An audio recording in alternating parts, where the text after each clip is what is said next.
Hello and welcome to this market special with Andrew Holland, CEO of Avendus Capital.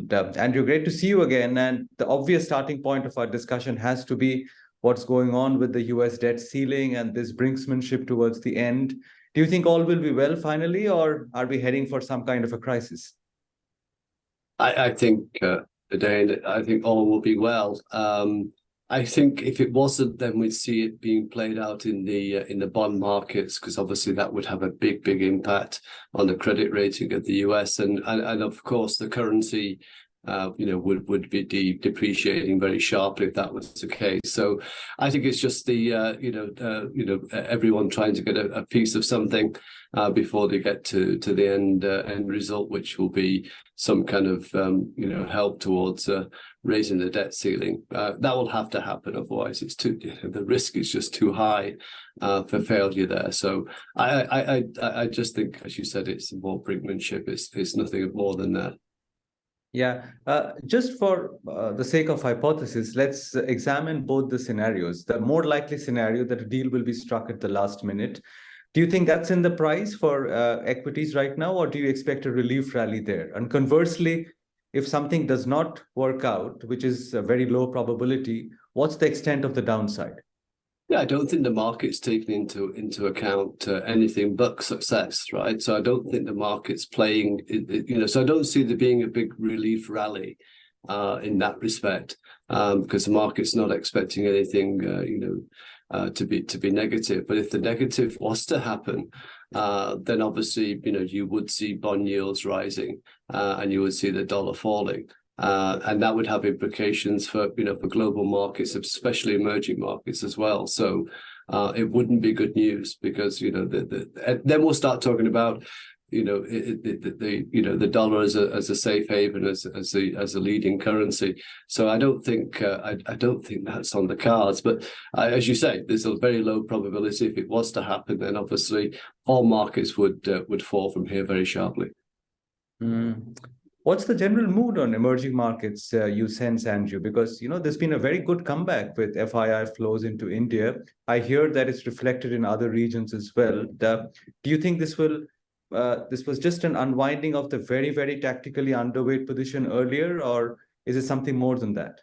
So we spoke about this last time in terms of the kind of thinking towards emerging markets. So it all boiled around when the Fed would go on hold, and the critical factors for us was two actually. One is unintended consequences of higher interest rates, which we've seen through the banking system in the US in regional banks, and two would be heading towards recession, which even the Federal Reserve chairman is now saying that that's the likelihood. So all of that means that the Fed has now gone on hold in our view, and will reduce interest rates by the back end of the year. Now, for Asia in particular, in emerging markets, obviously, if you take into account that slowing down of the economy very sharply, it would probably mean that oil and commodity prices will fall, which gives the Asian emerging markets, particularly India, the opportunity to kind of reduce rates even before the Fed does. So I would expect the RBI should, I'm not saying it will, but they have the ability to reduce interest rates by 25 basis points in October of this year.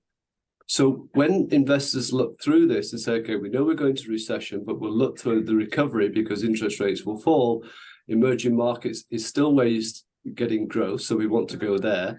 And initially we'll look at those exporting countries like China, Korea, Taiwan as the initial phase of putting money into the markets. And India comes in the second half of the year, i.e. from October onwards, as that acceleration of our GDP growth and earnings start to happen as well. So I think that's why we're seeing flows. It's coming into emerging markets. We're getting some share, but it's not to the full extent that I would expect, which will happen in the second half of 2023-24. The last few discussions we've had, Andrew, we've spoken justifiably about the global risks, because the risks now seem to be global in nature more than India specific. But as we get to the end of the year, with the period that you're talking about, October, November, we get into election season in India as well.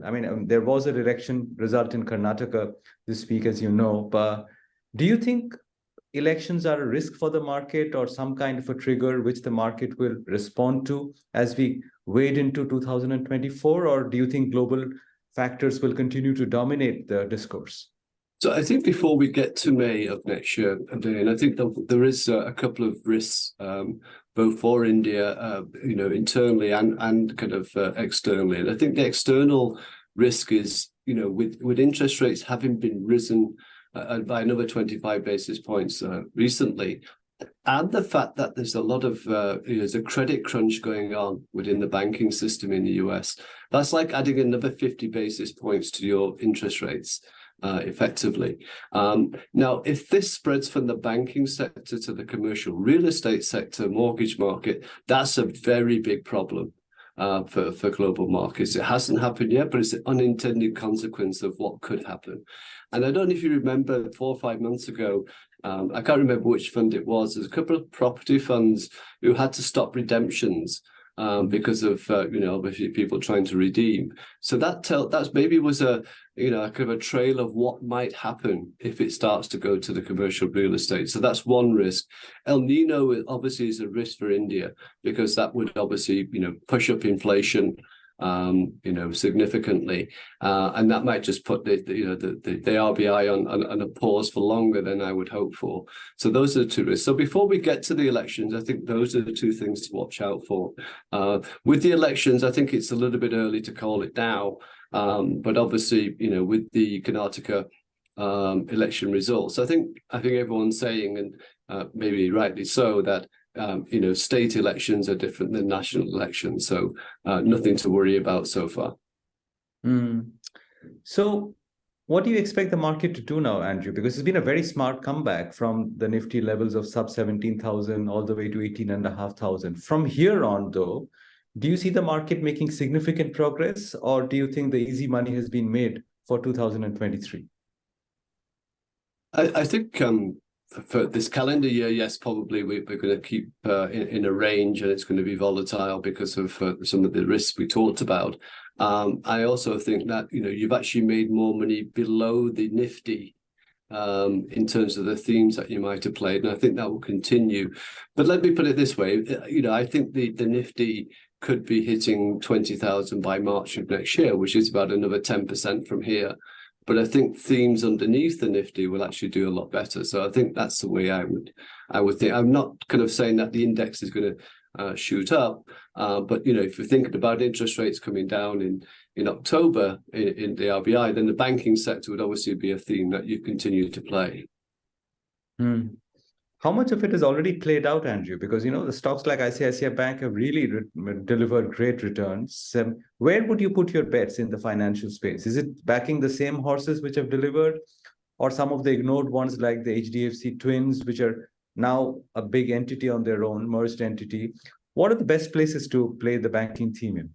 Yeah, no, I think it's the same. It's the same pecking order. It's either ICICI, Axis Bank, Kotak as being one of your top three, and obviously people have different views on which ones are, number one. I think for HDFC, I think the merger will take some time to kind of come together, and I think investors will want to see how that's gelling before kind of saying all is good. So I think. You get these changes in the pecking order within the banking sector as we do in the IT sector. So I expect those to remain for some time. But I think the banking sector still has a long way to go. If you're talking about interest rates falling sharply, going at the back end of this year into 24. Speaking of financials, what about the Bajaj Finances of the world, Andrew? Because they've went through a fairly significant valuation correction over the last many months. As banks continue to do well, do you think Bajaj Finance will reclaim the kind of levels that it was trading at, or is it a more difficult terrain for them? Yeah, I think it's a little bit more difficult. I think they're going to have to, deliver, above expectation results for them to justify the kind of premiums they have. And I think the market, sometimes you'll get this time correction, for some of these stocks as, the growth is not as strong as it has been in the past. But I think again, I'd rather play the banking sector than the kind of NBFCs and the PSU banks. I just think that's where I can see the real growth. Mm. And what's going on with Tata Motors, Andrew? It's been the star this month. It's been a stock which is sometimes flattered to deceive. Is it getting onto a new trajectory, you think, finally? Well, it seems to be. I mean, it seems that some of the problems it's had in the past are behind it. But I think within the auto sector, whether you look at four-wheelers, two-wheelers, and commercial vehicles, you have that pecking order, right? Who's bringing out new models? Who's doing well? I think they've benefited obviously from Jaguar doing well in the UK, and maybe the reopening of China as well has helped them. But the next big phase for them is actually starting to deliver in terms of cash flows as well, because I think that's the key now. For them to become, to get that re-rating continuing. It's not just one set of results. It's got to be the next, 4 to 5 quarters where they're delivering again and again, not just, outside of India, but onshore as well. And you mentioned IT a while earlier. What should longer-term investors do with these IT blue chips? I mean, have they corrected enough, or should you still wait a bit longer for valuations to correct some more as the global slowdown plays out? Yeah, it's a great question, Udayan, because I've been grappling this one. I've been negative on IT for some time now, basically because of them having a strong correlation with tech in the US. Now here's the dilemma, right? So when Infosys fell by 10% or so that day, people asked, should we buy? It's towards, after the downgrades, it's back to the kind of median kind of PE where you make money. But the question is that the right PE? Do earnings have to be reduced more? I think they still do by another 5 to 10%. Now the question is, do you wait for that 5 to 10% to play out in the market with earnings downgrades? But then if you say that the Fed is going to, reduce rates by the end of the year, then, the tech stocks, obviously growth stocks become back in favor. And we know that technology is not moving away from us in the future with all the new developments. So it's a matter of timing. Do you wait, or do you just say, okay, I'm okay for the next one quarter or two. I might see some downgrades, but it's okay. I can't time when to get in. So I think that's the dilemma. I would probably wait till more September-ish to get back into the IT sector. But I'm feeling a lot more constructive towards IT than I have done in the past. Mm. And there was a time when some of these pharmaceutical blue chips used to be part of people's portfolios, the Dr. Reddy's and Cipla's and DV's. I mean, they were building blocks of a long-term portfolio. They've got hammered out of shape. I mean, is there a huge disenchantment, or is it the darkest hour where you say, I need to start owning some of these names? They've been ignored for long enough. It's like you forget about the pharma sector, right? It's just not been an area where you've made money for some time, and the problems just keep reoccurring. For them, you would have thought after many years they'd be able to kind of have their manufacturing facilities not having any problems, but it still seems to be the case. Competition is very fierce, so everyone's moved away from that and more into hospitals and in terms of people going back to having, their operations, whatever they have to do, after COVID, more than they did in the past. So the switch has been made there, and quite rightly so. So I think pharma's not going to be on anyone's radar for some time, because you're just, a hostage to kind of outside events, which, you just can't kind of get to grips with and management don't seem to be able to kind of have that consistent earnings growth that we're all used to kind of enjoying in the past. So what are your, other than financials, which is of course a big building block in your portfolio, what else are you betting on now?